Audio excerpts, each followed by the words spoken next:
They tried to silence me, but I saw what was hidden in the mountains. The dust from the old Ford truck settled around my weathered boots as I stepped onto the cobblestone streets of Valparaiso's outskirts in the autumn of 1947. At 67, my joints protested every step, but my curiosity remained as sharp as the Andean peaks that loomed in the distance.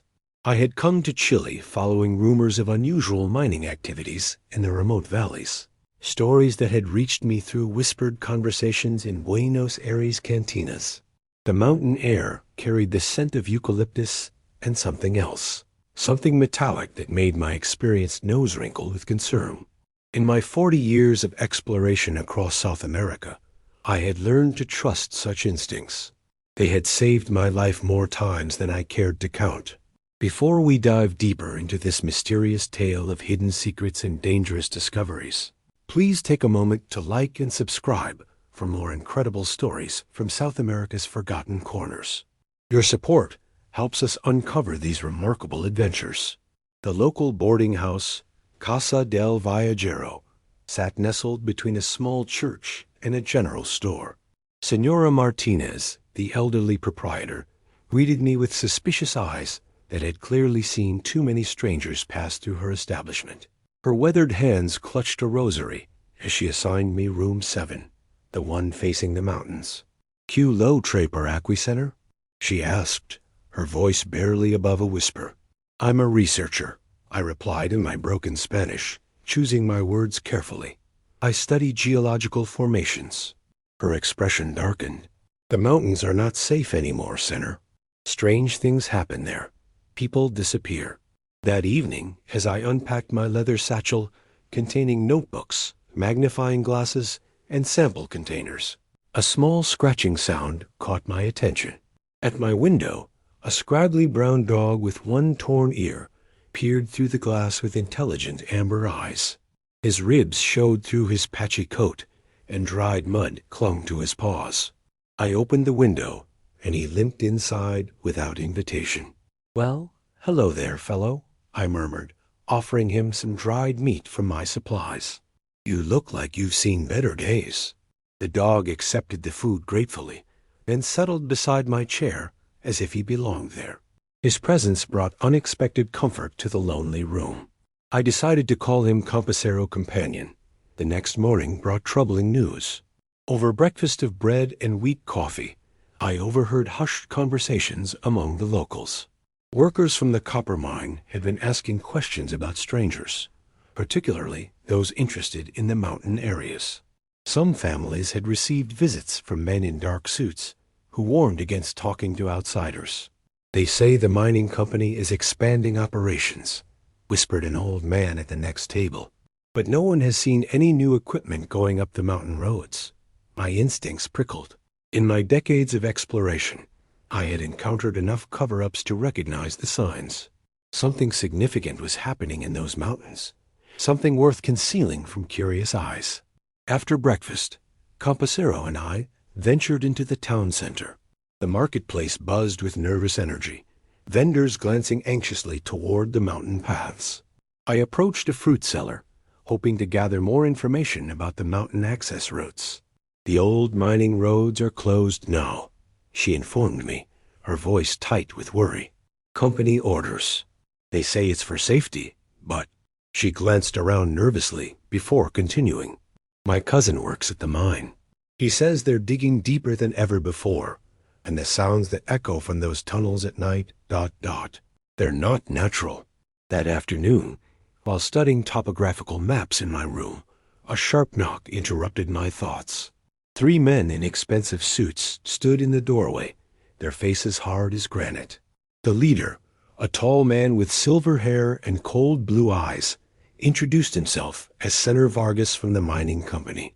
"We understand you're interested in our local geology center," he said, his English heavily accented but precise.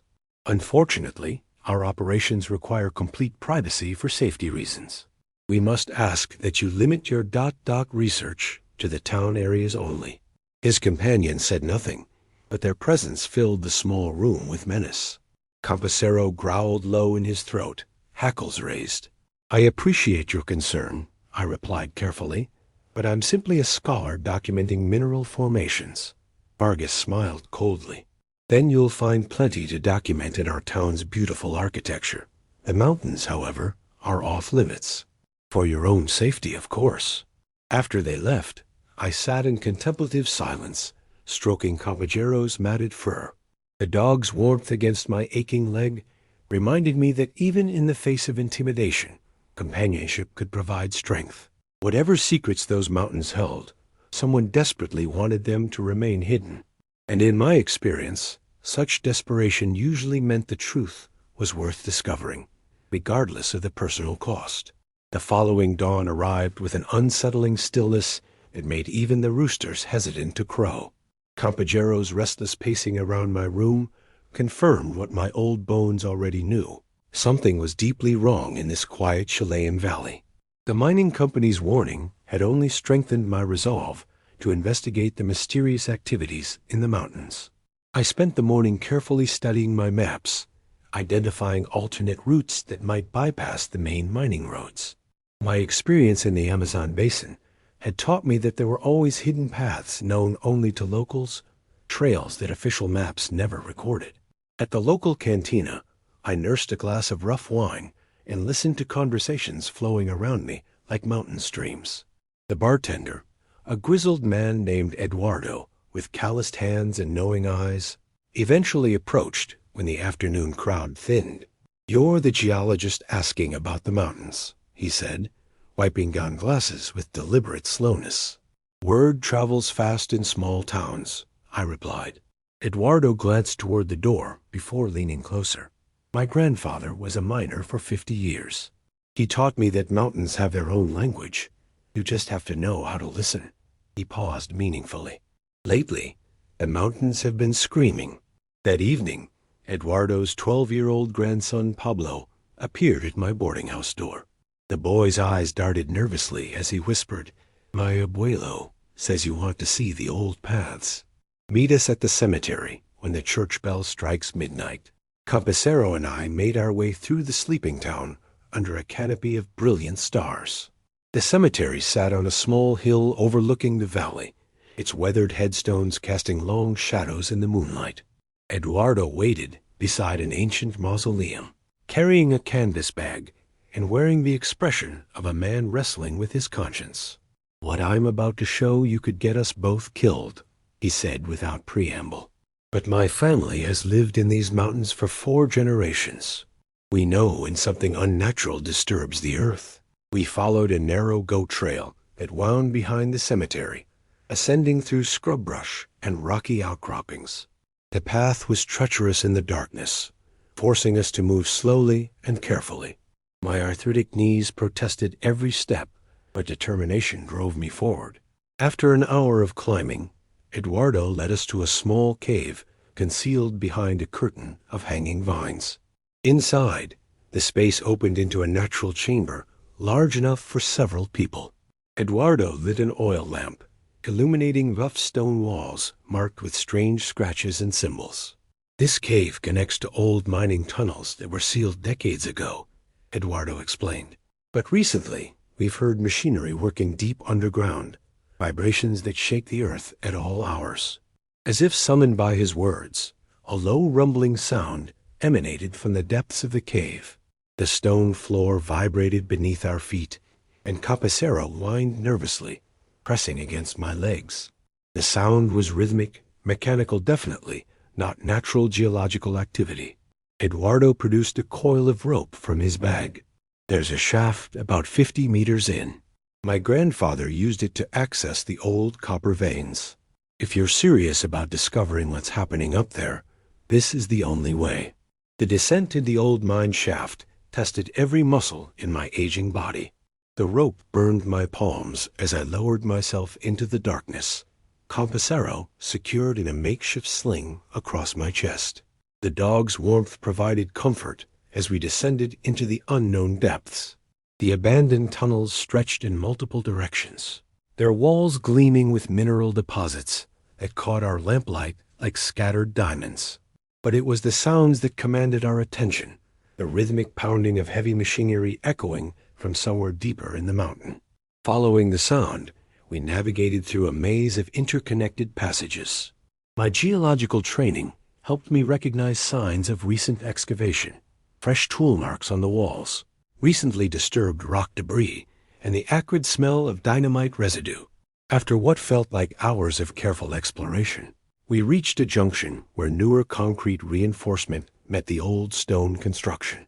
Through a crack in the newer wall, artificial light spilled into our tunnel. I pressed my eye to the opening and gasped at what I saw. Below us stretched an enormous underground chamber, far larger than any natural cave formation. Powerful electric lights illuminated a sophisticated mining operation that bore no resemblance to copper extraction.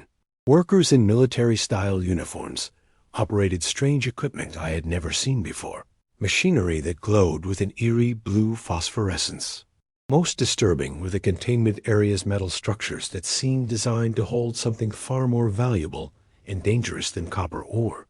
Armed guards patrolled the facility with automatic weapons, their demeanor suggesting they were protecting something of immense importance. Dios mío, Eduardo whispered beside me. This is no copper mine. A sudden commotion below caught our attention. Workers were bringing in new equipment, devices that hummed with electrical energy and cast strange shadows on the cavern walls. Whatever they were extracting from these depths, it was something the outside world was not meant to discover. As we prepared to retreat, Campesero suddenly tensed and growled softly. Footsteps echoed in the tunnel behind us. We were no longer alone. The dog's loyalty had brought us this far, but now his instincts warned of immediate danger. We had discovered something extraordinary hidden in these mountains, but someone had discovered us as well. The footsteps behind us grew louder, accompanied by the harsh beam of electric torches cutting through the darkness. My heart pounded against my ribs as Eduardo extinguished our lamp, plunging us into complete blackness. In my arms, Campesero remained perfectly still, as if he understood the gravity of our situation. "This way," Eduardo whispered, his voice barely audible above the approaching sounds. His intimate knowledge of these tunnels was our only hope of escape. We moved like blind men through passages that seemed to twist and branch in impossible directions, my weathered hands scraping against rough stone walls for guidance. Behind us, voices echoed in Spanish and another language I couldn't identify, German, perhaps spoken with military precision. The realization sent a chill through my bones that had nothing to do with the mountain's cold. My mind raced back to stories from the war, rumors of Nazi operations in South America that most dismissed as paranoid fiction. Busquenlos. They cannot have gone far. The commanding voice was definitely German, though the man spoke Spanish with practiced fluency. We stumbled through narrow crawlways that forced me to my hands and knees, ignoring the sharp stones that tore at my clothes and skin. My 67-year-old body screamed in protest, but fear provided strength I hadn't possessed in decades. Campesero wriggled through spaces I could barely navigate, his small size becoming our advantage. After what felt like hours of desperate flight, Eduardo led us to a vertical shaft with iron rungs embedded in the stone. "This leads to the surface," he panted. "But it's a difficult climb. The ascent nearly broke me." Each rung felt like a mountain to conquer as my arthritic joints locked and my muscles cramped. Campesero, still secured against my chest, seemed to sense my struggle and remained motionless, offering what comfort his presence could provide. Below us, the pursuit had grown quiet either. They had lost our trail or were planning something more sinister. We emerged through a concealed opening behind a cluster of pine trees, gasping the sweet mountain air like drowning men finding shore.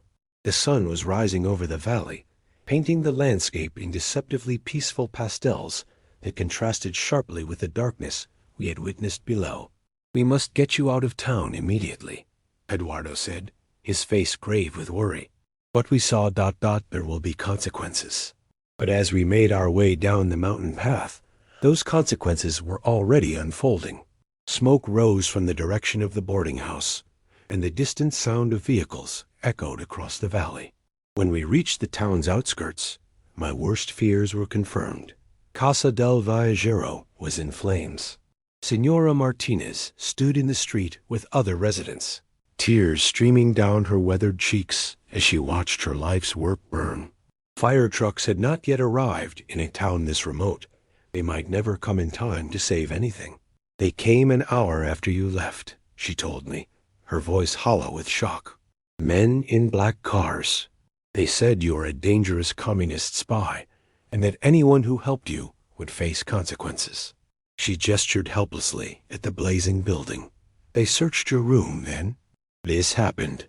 My possessions, my research notes, everything I had brought to document this journey was now ash and smoke. But more importantly, innocent people were suffering because of my curiosity. The weight of that responsibility settled on my shoulders like a physical burden. Eduardo's face was grim. They're sending a message. This is what happens to those who ask too many questions. Throughout the morning, more intimidation tactics became apparent. The general store refused to sell supplies to anyone associated with the troublemaker geologist. Workers from the mine conducted house-to-house searches, ostensibly looking for dangerous materials, but clearly gathering intelligence about who might have aided my investigation. By midday, it became clear that staying in town would endanger everyone who had shown me kindness. Eduardo arranged for his cousin to drive me to the next valley in a battered pickup truck. But even this simple act of assistance carried enormous risk for his family. As we prepared to leave, young Pablo ran up with tears in his eyes. "Senor," he whispered urgently, "they took my abuelo this morning. The mine security said he was spreading lies about their operations."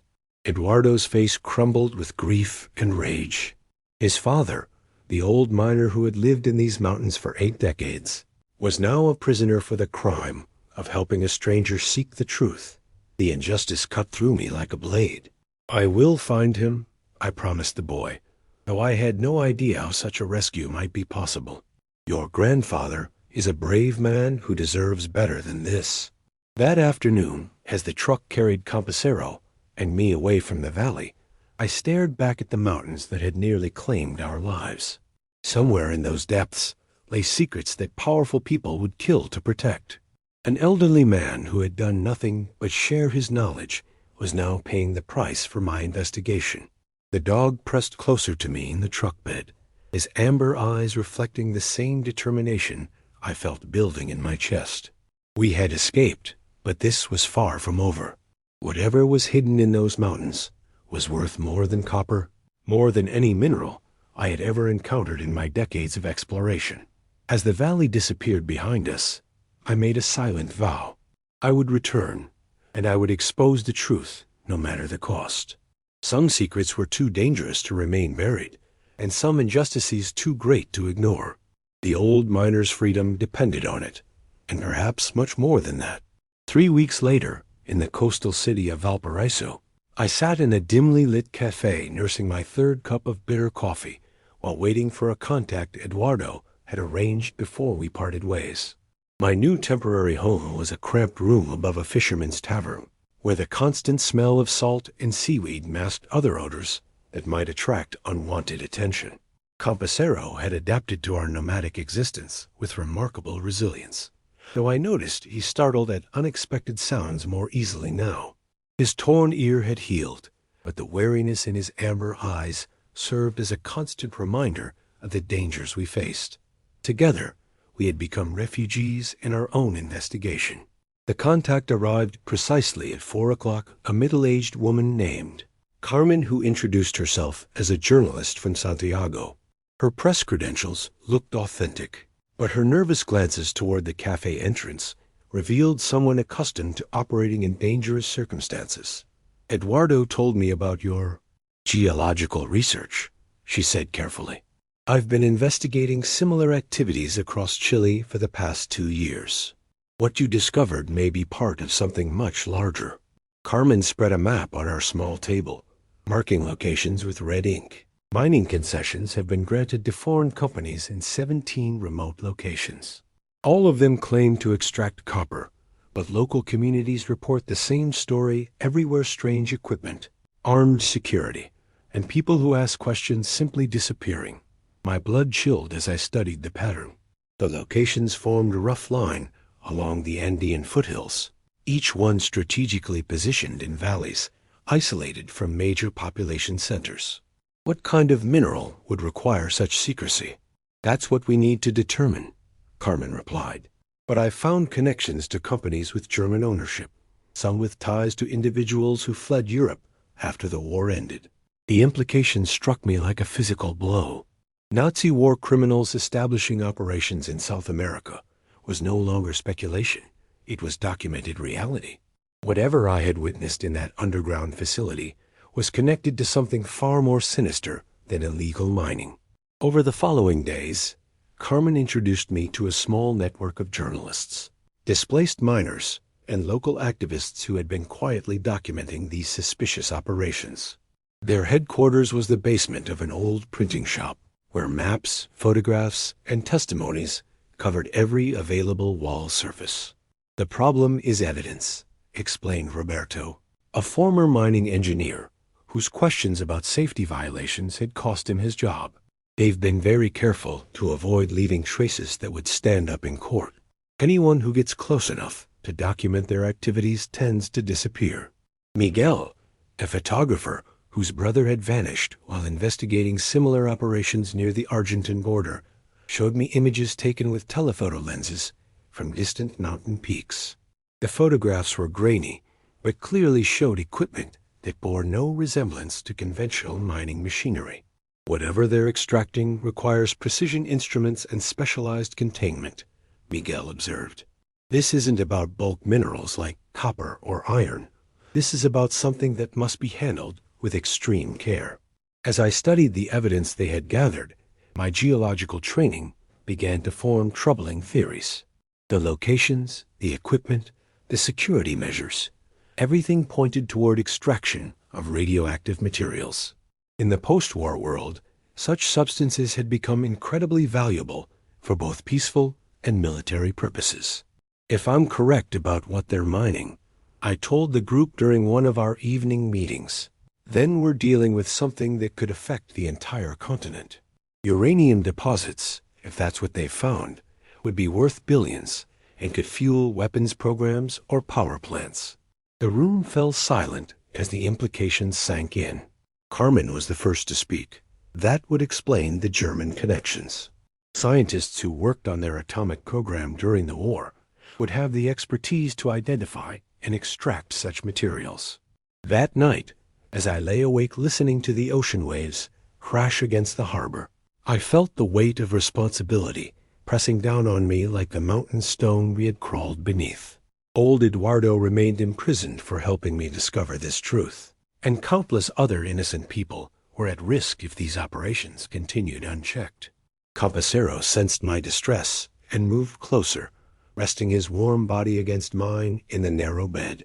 His simple gesture of loyalty reminded me that courage often came not from eliminating fear, but from finding reasons to act despite it.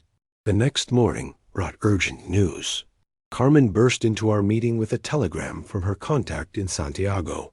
Government officials were planning to visit one of the mining sites for a routine inspection in just 3 days. It might be our only opportunity to expose the truth before it could be concealed again. The inspection will be at the Quebrada Seca mine, about 60 kilometers north of where you were discovered, Carmen explained. If we can document what's really happening there during an official visit, it would be impossible for them to deny or cover up the evidence. Roberto studied the topographical maps with professional intensity. The terrain around Quebrada Seca has natural observation points about 2 kilometers from the main facility. With proper equipment, we could photograph and document everything. Miguel nodded enthusiastically. I have telephoto lenses that could capture detailed images from that distance. If they're hiding something, we'll have proof that no one can dispute. As we planned what would essentially be a reconnaissance mission into hostile territory, I considered the risks we were all accepting. My advanced age made me a liability, but my first-hand knowledge of their underground operations was invaluable. More importantly, I owed it to Eduardo and his grandson Pablo to see this through to its conclusion. When do we leave? I asked, scratching behind Compachero's ears. The dog looked up at me with complete trust, ready to follow wherever this dangerous path might lead us. The next phase of our investigation would require us to return to the very mountains where we had nearly lost our lives. But this time, we would not be running blindly in the darkness. We would be carrying cameras, witnesses, and the determination to expose secrets that powerful people had killed to protect. The pre-dawn cold bit through my worn jacket as our small convoy of vehicles wound through mountain roads toward Quebrada Seca. Roberto drove the lead truck, carrying Miguel's photography equipment, while Carmen and I followed in an old Jeep with Campesero pressed against my side, his warmth a comfort against both the chill and my growing anxiety. My 70-year-old bones ached from sleeping on rocky ground during our 2-day journey, but determination overrode physical discomfort. Somewhere in these mountains, Eduardo remained imprisoned for the crime of helping me seek the truth. Today, we would either vindicate his sacrifice or join him in captivity. We established our observation post on a ridge overlooking the Quebrada Seca Valley, just as the morning sun painted the mountainsides gold. Miguel immediately began setting up his telephoto equipment, while Roberto used binoculars to survey the facility below. What we saw confirmed our worst suspicions. The official mining operation was clearly a facade. While government inspectors toured a small, conventional copper extraction site near the valley entrance, the real activity was happening deeper in the mountains. Massive trucks loaded with unusual cargo containers traveled on hidden roads toward facilities concealed from the inspection route. "They're putting on a complete performance," Carmen whispered, taking notes as she watched the choreographed deception unfold. "The inspectors are seeing exactly what they're supposed to see, nothing more." Through Miguel's powerful lenses, we could observe details that were invisible to the naked eye. The containers being transported bore warning symbols that made my blood run cold. International markers for radioactive materials. Workers handling the cargo wore protective suits that confirmed the deadly nature of their cargo. "Uranium," I said with grim certainty. "They found significant uranium deposits, and they're extracting them under cover of copper mining operations." As the day progressed, we documented truck after truck, carrying the mysterious containers toward a heavily guarded compound built into the mountainside. The scale of the operation was staggering. This wasn't a small experimental project, but a major industrial effort that must have been years in development. Around midday, a convoy of black vehicles arrived at the hidden facility. Through binoculars, I watched men in expensive suits emerge to inspect the operations. One figure made my heart race with recognition: the silver-haired man who had threatened me in the boarding house, Senator Vargas. But it was the man beside him that made everything clear. Tall, distinguished, speaking German with obvious authority, he moved through the facility like someone intimately familiar with its operations. Carmen gasped when she focused her binoculars on him. "Heinrich Müller," she whispered. "He was supposedly killed in Berlin in 1945, but we've had reports of him living in Argentina under various identities." The implications hit me like an avalanche. Nazi war criminals hadn't just fled to South America. They had established sophisticated operations to extract uranium for unknown purposes. Whether they intended to develop weapons, sell to other nations, or create some other form of leverage, the consequences could reshape global power balances. Miguel's cameras clicked steadily as he captured image after image of the Forbidden's operations. Each photograph represented evidence that could expose not just illegal mining, but an international conspiracy involving war criminals and radioactive materials. Late in the afternoon, our surveillance was interrupted by an unexpected development. A smaller convoy arrived carrying prisoners in work clothes, men who were clearly being forced to labor in the most dangerous areas of the extraction operation. Among them, I recognized a figure that made my heart leap with both hope and horror. "Eduardo," I breathed, seeing the old miner's distinctive walk even from this distance. Roberto confirmed my identification through his binoculars. "He's alive, but they're using him as forced labor in areas too dangerous for the regular workers."